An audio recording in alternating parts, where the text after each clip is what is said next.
Hello everyone and welcome back to my YouTube channel again. आज मैं आप सभी के सामने एक न्यू टॉपिक लेकर के आई हूँ, that is the determination of Arneth counting. In this video you will found that how will calculate about the Arneth count. First of all I would like to introduce about the Arneth counting, that what is the meaning of Arneth counting. As you all have done DLC priorly, जिन जिन लोगों ने DLC differential leucocyte count किया हुआ था, अपनी मैंने video में ऑलरेडी वो डाला हुआ है, आप देख सकते हैं मेरे अकाउंट में जा कर के। और आज उसी को मैं आगे फर्दर प्रोसेस करके अपना अर्नेट काउंटिंग का एक्सपेरिमेंट आप सभी के सामने शेयर करूंगी। The Arneth count means, ornate मतलब क्या होता है कि इन्हें एक मिस्टर अर्नेट करके फिजियोलॉजिस्ट थे जिन्होंने इस प्रैक्टिकल को डिस्क्रिमिनेट किया एंड उसके बाद ही इसका नाम अर्नेट काउंट पड़ा। अर्नेट काउंटिंग में हम जो न्यूट्रोफिल्स होती हैं, सिंगली जो न्यूट्रोफिल होती है, स्टार्टिंग में जो फंक्शनिंग इसकी होती है वो बोन मैरो से बनती है and then the bone marrow starts to develop the new and new neutrophils which again maturates and after maturation it becomes multilobe. As you all have learned earlier कि neutrophils का जो structure हमने जो देखा हुआ है वो ट्राइलोब देखते हैं and most of the peripheral blood film में अगर आप देखेंगे 100x ऑयल इमेशन में तो आपको 5 to 6 लोब की भी न्यूट्रोफिल्स देखने को मिलती है।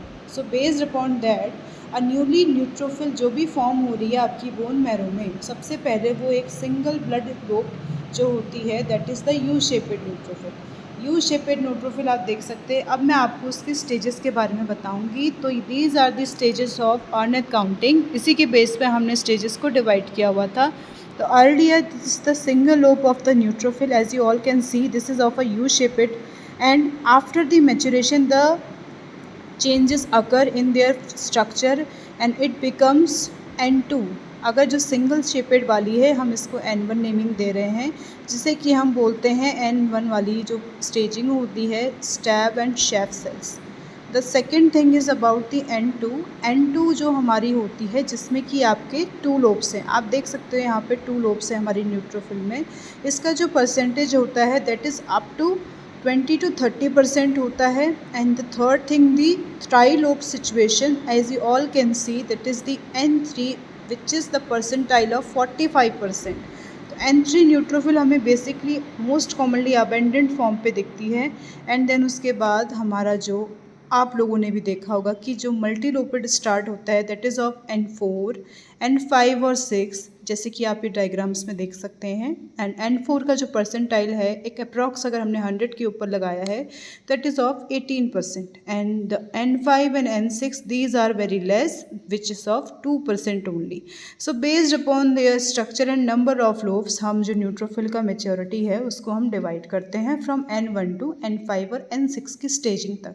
इसी अकॉर्डिंग हमने इसके जो क्लासिफिकेशन किया है अर्नेट काउंटिंग में, इस अकॉर्डिंग ही इसको हमने किया हुआ है क्लासीफाई। देखिए आप स्टेज 1 में that is the N1 which is of 5%, N2 that is stage 2 which is of 30% and N3 the stage 3 which is of 45%, N4 that is stage 4 which is 18% and N5 and N6 which is stage 5 and this is very less which is 2%। इसमें दो important main things आपसे पूछी जाती हैं कि what is senile neutrophil and what is staffs neutrophil.